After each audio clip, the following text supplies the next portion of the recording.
नमस्कार, ये आकाशवाणी पटना है। अब आप अभिषेक दास से प्रादेशिक समाचार सुनिए। पहले मुख्य समाचार। प्रधानमंत्री नरेंद्र मोदी ने धरती पर जीव जंतुओं और वनस्पतियों का संरक्षण सुनिश्चित करने के लिए लोगों से सामूहिक प्रयास का आह्वान किया। विश्व पर्यावरण दिवस पर नगर वन कार्यक्रम की शुरूआत। प्रदेश में कोविड-19 संक्रमितों की संख्या 4,551 हुई। 74% से अधिक मामले प्रवासी कामगारों के। केंद्र सरकार ने प्रधानमंत्री जनधन योजना की महिला खाताधारकों के लिए आज से जून माह के 500 रूपये भेजने शुरू किए। और चक्रवाती तूफान निसर्ग के प्रभाव से प्रदेश के अधिकतर हिस्सों में तेज हवा के साथ मध्यम से भारी बारिश। अब समाचार विस्तार से। आज विश्व पर्यावरण दिवस है। इस अवसर पर प्रधानमंत्री नरेंद्र मोदी ने धरती की समृद्ध जैव विविधता के संरक्षण का संकल्प व्यक्त किया है। श्री मोदी ने एक ट्वीट में प्रकृति की वनस्पति संपदा के संरक्षण के लिए हर संभव प्रयास का आह्वान किया। उन्होंने आशा जताई कि हम अगली पीढ़ियों को बेहतर पर्यावरण सौंपेंगे। रविवार को मन की बात कार्यक्रम में प्रधानमंत्री ने कहा था कि प्रत्येक नागरिक को पर्यावरण में सकारात्मक बदलाव लाने के लिए कम से कम एक पौधा लगाना चाहिए। विश्व पर्यावरण दिवस पर इस साल की थीम है बायोडायवर्सिटी, यानी जैव विविधता। वर्तमान परिस्थितियों में यह थीम विशेष रूप से महत्वपूर्ण है। लॉकडाउन के दौरान पिछले कुछ हफ्तों में जीवन की रफ्तार थोड़ी धीमी जरूर हुई है, लेकिन इससे हमें अपने आसपास प्रकृति की समृद्ध विविधता को, जैव विविधता को करीब से देखने का अवसर भी मिला है। मेरे प्यारे देशवासियों, स्वच्छ पर्यावरण सीधे हमारे जीवन, हमारे बच्चों के भविष्य का विषय है। इसलिए हमें व्यक्तिगत स्तर पर भी इसकी चिंता करनी होगी। मेरा आपसे अनुरोध है कि इस पर्यावरण दिवस पर कुछ पेड़ अवश्य लगाएं और प्रकृति की सेवा के लिए कुछ ऐसा संकल्प अवश्य लें जिससे प्रकृति के साथ आपका हर दिन का रिश्ता बना रहे।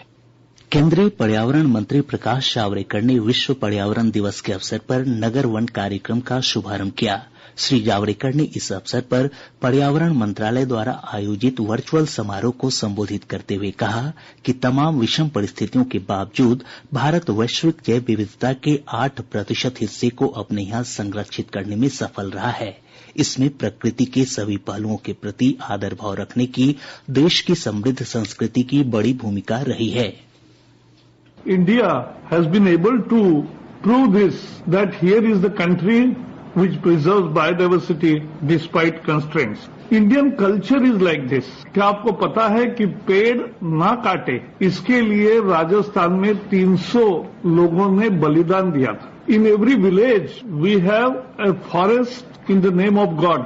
ईश्वर के नाम से एक वन होता है जिसमें ना कटाई होती है न चराई होती है। प्रकृति के साथ हमारी जीवन है। Our lifestyle is with nature. प्राणी, जलचर, वनचर, पक्षी, पशु, all species of the world are part of our life.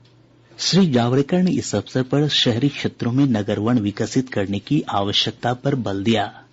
इधर विश्व पर्यावरण दिवस के अवसर पर प्रदेश में भी कई कार्यक्रम आयोजित किए गए।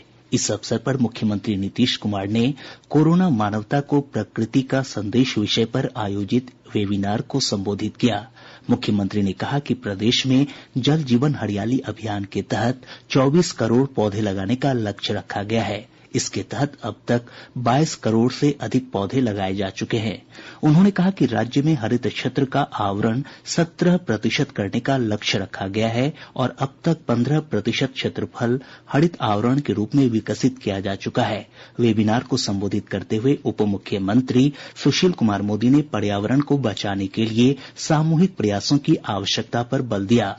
हमारे संवाददाताओं ने खबर दी है कि पर्यावरण दिवस के अवसर पर पौधारोपण कार्यक्रम के साथ साथ पर्यावरण संरक्षण के प्रति जागरूकता को लेकर इलेक्ट्रॉनिक माध्यमों के द्वारा कई कार्यक्रम आयोजित किए गए। प्रदेश में आज कोविड-19 के 99 नये मरीजों की पुष्टि के साथ ही संक्रमितों की संख्या बढ़कर 4,551 हो गई है। आज सबसे अधिक 12 मामले रोहतास से सामने आए हैं।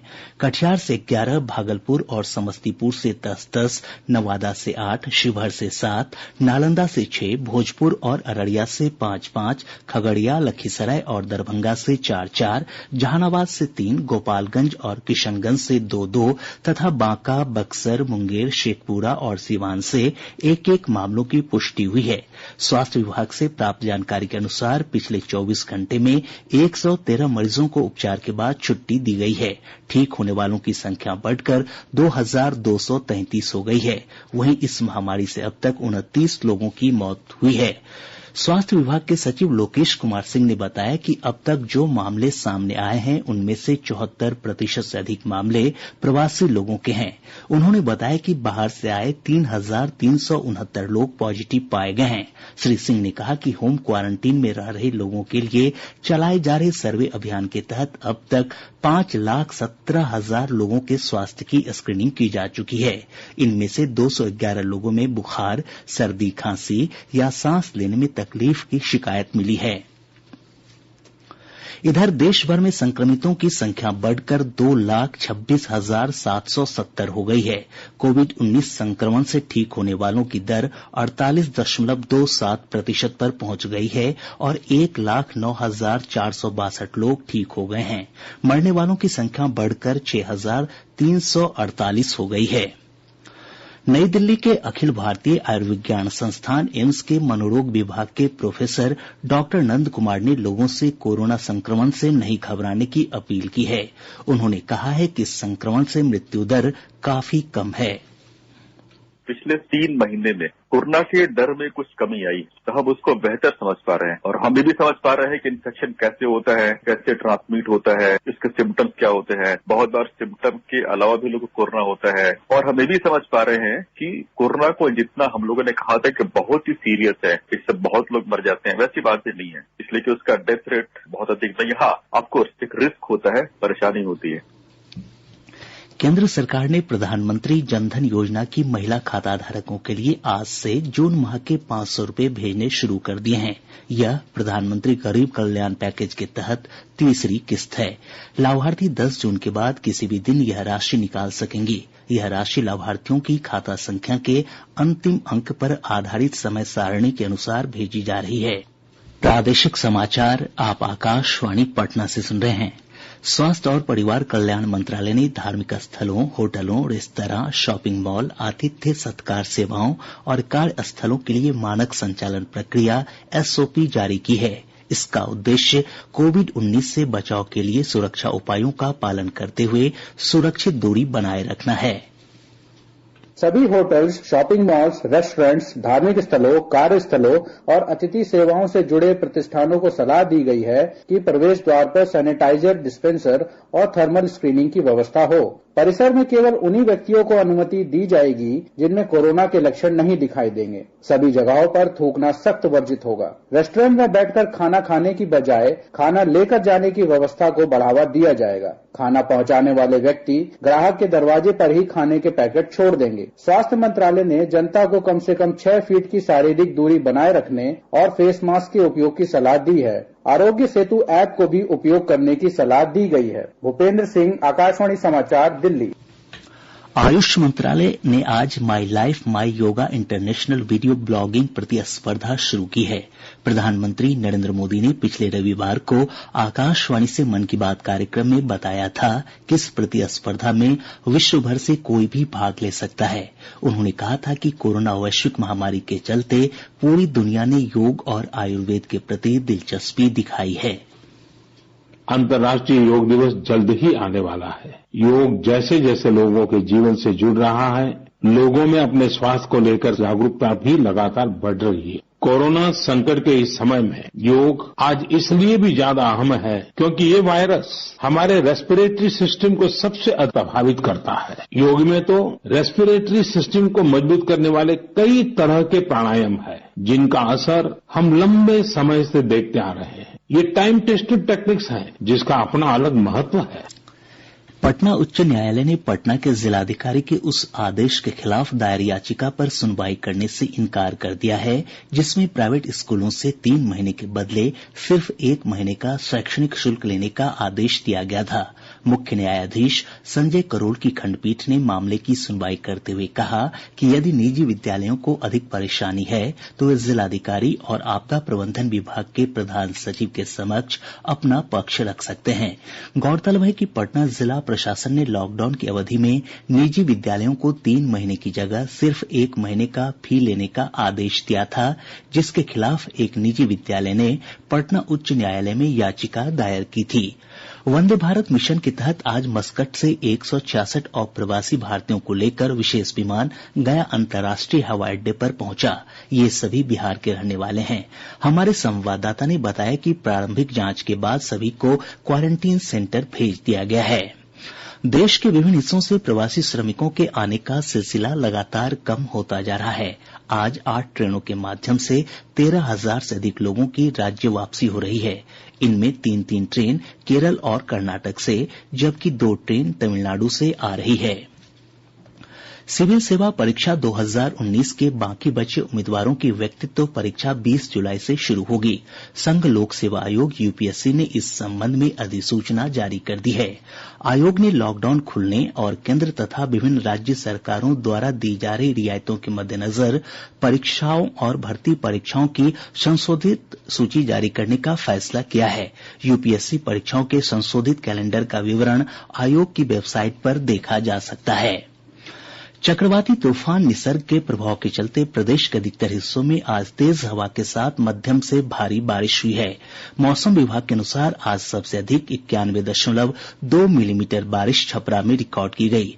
पटना में लगभग 50 मिलीमीटर, दरभंगा में 40 मिलीमीटर, सुपौल में 33 मिलीमीटर और डिहरी में 20 मिलीमीटर बारिश दर्ज की गई है। हमारे संवाददाताओं ने खबर दी है कि अनेक स्थानों पर तेज आंधी के कारण पेड़ और बिजली के खंभे उखड़ गए हैं, जिससे वाहनों का परिचालन और विद्युत आपूर्ति बाधित हुई है। इधर मधुबनी में वज्रपात से एक युवक की मौत की खबर है। मौसम विभाग ने अगले 48 घंटों के दौरान बारिश, तेज आंधी तथा वज्रपात को लेकर अलर्ट जारी किया है। इधर कृषि वैज्ञानिकों के अनुसार बारिश से धान की खेती के अनुकूल दशाएं बनी हैं। आज संपूर्ण क्रांति दिवस है।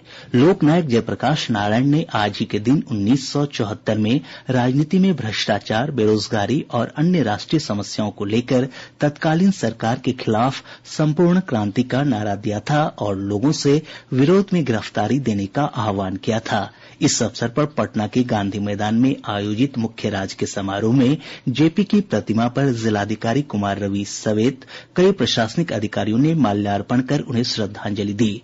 मुख्यमंत्री नीतीश कुमार ने एक ट्वीट में जेपी को श्रद्धांजलि देते हुए कहा कि उनका पूरा जीवन सामाजिक न्याय को समर्पित था। गया जिले के लटुआ थाना क्षेत्र में आज सर्च ऑपरेशन के दौरान सीआरपीएफ और जिला पुलिस बल की टीम की नक्सलियों से मुठभेड़ हुई। मौके से कई प्रकार के हथियारों के कारतूस, मोबाइल फोन और खाद्य सामग्रियां बरामद की गयीं। दरभंगा शहर के आजमनगर मोहल्ले में गैर कानूनी ढंग से पटाखा बनाने के क्रम में एक घर में विस्फोट हो गया।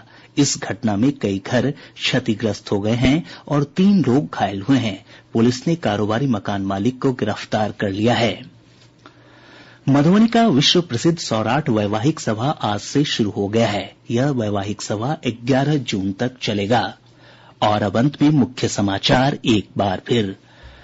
प्रधानमंत्री नरेंद्र मोदी ने धरती पर जीव जंतुओं और वनस्पतियों का संरक्षण सुनिश्चित करने के लिए लोगों से सामूहिक प्रयास का आह्वान किया। विश्व पर्यावरण दिवस पर नगर वन कार्यक्रम की शुरुआत। प्रदेश में कोविड-19 संक्रमितों की संख्या 4,551 हुई। 74% से अधिक मामले प्रवासी कामगारों के। केंद्र सरकार ने प्रधानमंत्री जनधन योजना की महिला खाता धारकों के लिए आज से जून माह के 500 रुपये भेजने शुरू किए। और चक्रवाती तूफान निसर्ग के प्रभाव से प्रदेश के अधिकतर हिस्सों में तेज हवा के साथ मध्यम से भारी बारिश। इसके साथ ही आकाशवाणी पटना से प्रसारित प्रादेशिक समाचार का ये अंक समाप्त हुआ। घर में रहिए, सुरक्षित रहिए और सुनते रहिए आकाशवाणी।